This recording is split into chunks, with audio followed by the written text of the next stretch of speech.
lot of people have never had money and they don't need money. So we get rejected like that a lot because, you know what, they don't care. When Frank Fritz got the boot from American Pickers in March 2020, fans were blindsided. But that was just a drizzle before the real storm hit, because in September 2024, news of his passing sent ripples through the collector's world. As heartbreaking as his death was, it wasn't even the most startling part. Rumors about Frank's final words sent chills down the spines of those who heard them. And just when it seemed like the shock couldn't get any heavier, his estate revealed something so staggering, it left everyone at a loss for words. But before we dive into the discoveries that left everyone reeling, let's take a moment to remember one of the most passionate collectors the world has ever known. You see, Frank Fritz came into the world on October 11, 1963, in Davenport, Iowa, with a natural curiosity that set him apart. While most kids his age were chasing fly balls and tearing through the latest comic books, Frank was chasing history. If something had a story, no matter how small or insignificant it seemed, he wanted to know it. Old coins, rusty beer cans, discarded stamps, even razor blades that had long outlived their usefulness. He believed every item had a past, a purpose, a place in someone's life before landing here, and he wanted to know every detail. As he grew, so did his passion. He went from pocket-sized collectibles to bigger treasures, motorcycles, dirt bikes, and rare memorabilia that carried the weight of history on their worn-out surfaces. Flea markets became his battleground, estate sales his playground. If there was an old barn off a forgotten highway packed with relics from the past, Frank was the guy knocking on the door, ready to dig through the dust. To most people, it was just an odd hobby. To Frank, it was a calling. But here's where things took an unexpected turn. He didn't dive right into the world of antiques. Instead, life pulled him in a different direction. For nearly 25 years, he worked as a fire inspector in Iowa. It was a serious, no-nonsense job, one that required an eye for detail, precision, and a commitment to keeping people safe. But no matter how much time he spent checking fire codes and inspecting buildings, his passion for collecting never flickered out. In fact, his job only added fuel to the fire. Every day he stepped into old firehouses, abandoned warehouses, and forgotten buildings, places brimming with hidden gems, waiting for someone like him to bring them back into the light. That's when he found himself collecting firehouse memorabilia, helmets with soot-stained leather, vintage fire alarms that once rang through the chaos, extinguishers that had seen their fair share of action. Frank hunted them all down. It wasn't long before he realized he was onto something bigger than just a personal collection. These relics weren't just fascinating, they had real value.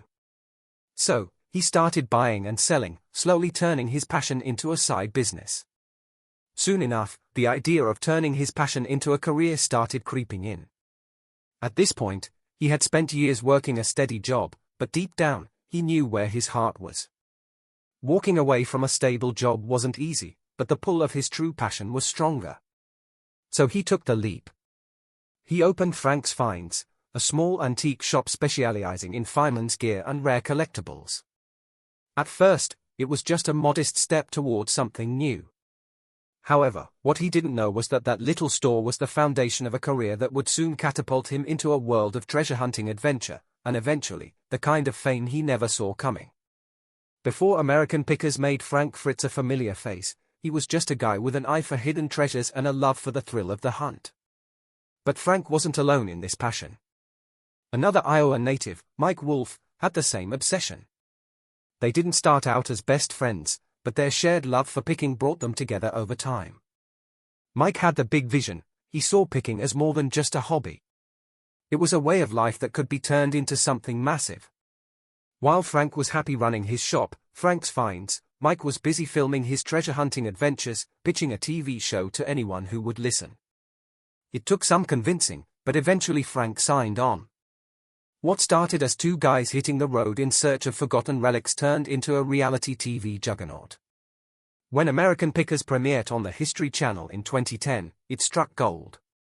Over 3.1 million people tuned in for the first episode, making it one of the network's most successful debuts. But the show's magic wasn't just in the antiques, it was in the chemistry between Mike and Frank. Their excitement wasn't scripted, and their friendship was as real as it got. They had already spent years building relationships in the antique world, earning respect for their fair deals and deep knowledge.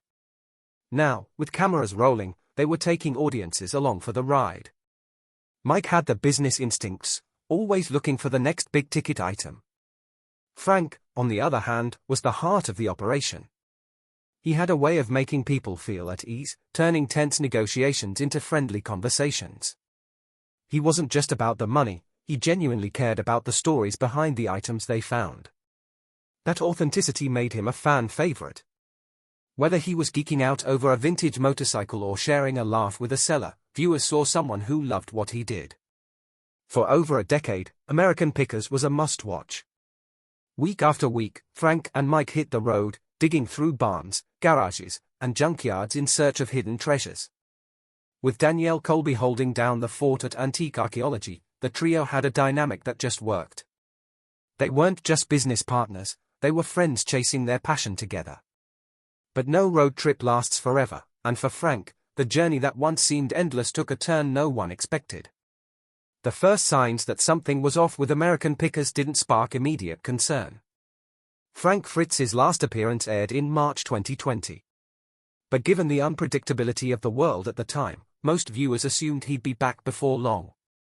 What they didn't know was that, behind the scenes, Frank was dealing with a series of struggles that would ultimately change everything. Frank Fritz never talked much about his personal struggles, but over time, some things became impossible to ignore. For years, fans noticed his weight going up and down. Some figured it was just part of getting older, chronic condition that attacks the digestive system. Eventually, it's painful, unpredictable, and exhausting. At first, Frank tried to manage it by sticking to a strict diet, which helped him lose 65 pounds. But Crohn's isn't something you can just fix, it's something you have to fight through every day. The pain, fatigue, and uncertainty were always there. But he never let it stop him from doing what he loved. But health problems weren't the only thing weighing on him. Fame changes things, and for Frank, it wasn't always for the better. When American Pickers took off, life got a lot more complicated. Suddenly, he wasn't just a guy hunting for antiques, he was a reality TV star. Everywhere he went, people recognized him, expected him to be the same fun, quick-witted guy they saw on TV. What they didn't see was the pressure that came with it. Frank admitted that being in the spotlight made him anxious, and over time, it took a toll. But it was in 2020 that everything really fell apart. Frank's health got so bad that he had to undergo major back surgery. And unfortunately, it wasn't a minor procedure, we're talking about 185 stitches, 2 rods in his spine, and a recovery process that would take months. On top of that, he was battling personal demons, including addiction. Initially, his absence seemed like a temporary break, time to heal and get back on his feet. But as American Pickers moved into its 21st season without him, fans started asking questions. Then, in July 2021, Mike Wolfe made it official, Frank wasn't coming back. Mike released a statement saying he'd miss Frank and wished him the best. But surprisingly, Frank didn't buy it. In an interview, he called Mike's words hollow and dropped a bombshell that stunned fans. Throughout his entire recovery, Mike had never once called to check on him. Decades of working together, and not a single phone call. Frank made it clear that their relationship had never been as close as people thought. On screen, they had chemistry, but off-screen, things were different. He believed Mike had been looking for an opportunity to push him out of the show for a long time, and with Frank out of commission, that opportunity finally arrived. Fans were shocked. How could two guys who had spent years traveling, laughing, and building a successful show together just fall apart like that? As expected, the internet exploded with debates. Some blamed Mike for turning his back on Frank, while others pointed to Frank's personal struggles as the real reason for his departure. Meanwhile, Mike responded by insisting that everyone on the show cared about Frank but also suggested that getting him back on track had been a challenge. The truth, as always, was more complicated than any one side of the story. A friend of both men later revealed that years of working together, long days, high-pressure filming schedules, and the stress of keeping a hit show going, had worn them down. Add in Frank's health battles and personal struggles, and the cracks in their friendship became impossible to ignore. The friend described it as a situation where both men simply needed space, a break from the daily grind that had consumed them for over a decade. So when you think about it, this wasn't about one moment of betrayal or a dramatic fallout. It was about two longtime colleagues who, after years of working side by side, had grown apart under the weight of fame, stress, and personal struggles. For fans, it was a tough pill to swallow.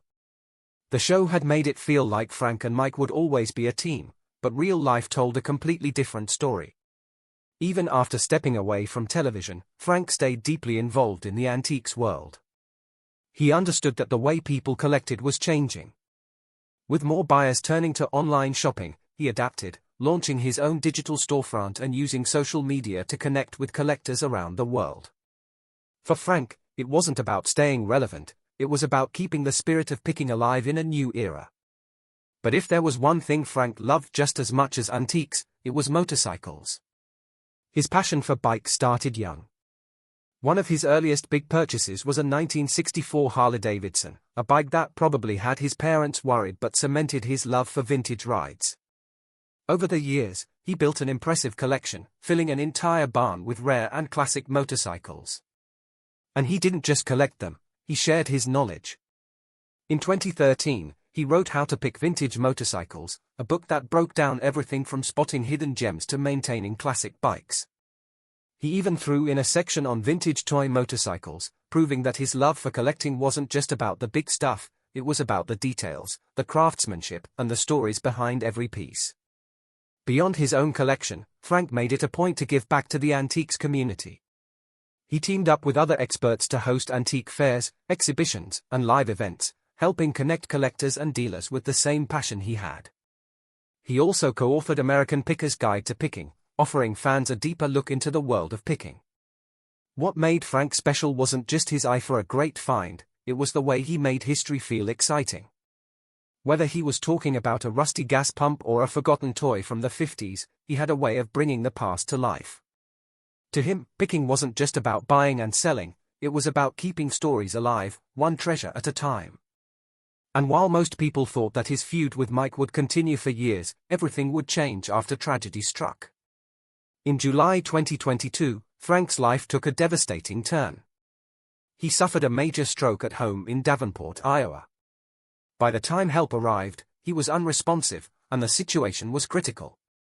He was rushed to the hospital, where doctors worked to stabilize him, but the damage was severe. Fans who had followed his journey for years anxiously waited for updates, hoping he'd pull through. After nearly a month in the hospital, he could no longer take care of himself, and a court had to step in, appointing a guardian to handle his daily needs and a bank to oversee his finances. It can take away everything you once took for granted. The independence he'd always valued was suddenly had spent years traveling the country, and then there was the cost, and living his medical care reportedly racked up $29,000 a month, was a number that made it painfully clear just how much he had lost. But if there was one unexpected outcome, it was how the stroke changed things between him and Mike. In May 2023, something happened that no one saw coming. Frank asked to see Mike. After years of distance, bitterness, and unspoken words, the two finally sat down face to face. A friend who was there later shared that it was emotional. Both men were in tears. Mike told Frank something that hit deep: no one could ever replace him. For the first time in years, it wasn't about the show, the business, or who was right or wrong. It was about the friendship they had built long before American Pickers was even an idea, just two guys who loved the thrill of the hunt, traveling back roads, finding forgotten treasures, and sharing a dream. After everything, that bond was still there, maybe buried under years of resentment, but never truly broken. By September 2024, Frank's health had reached a breaking point. After years of battling illness, his body was too weak to fight anymore. The people closest to him knew the end was near. And when the call came, Mike didn't hesitate. He rushed to Frank's side, joining Frank's mother and a close family friend. The room was quiet, heavy with unspoken words and the weight of everything they had been through. For years, things between Frank and Mike had been complicated. But in that moment, none of it mattered. All that was left was their friendship, the real one, beyond the cameras and headlines. Mike later shared that he was holding Frank's hand when he took his last breath. He whispered to him, telling him he loved him, that he forgave him, that everything was okay. And then, just like that, Frank was gone, Before he passed, Frank's last words hung in the air, unsettling yet meaningful: the past is never really gone. It's always with us, hiding in the shadows. Coming from a man who had spent his life unearthing forgotten treasures, those words felt almost poetic. His loved ones still think about them, wondering what was on his mind in those final moments.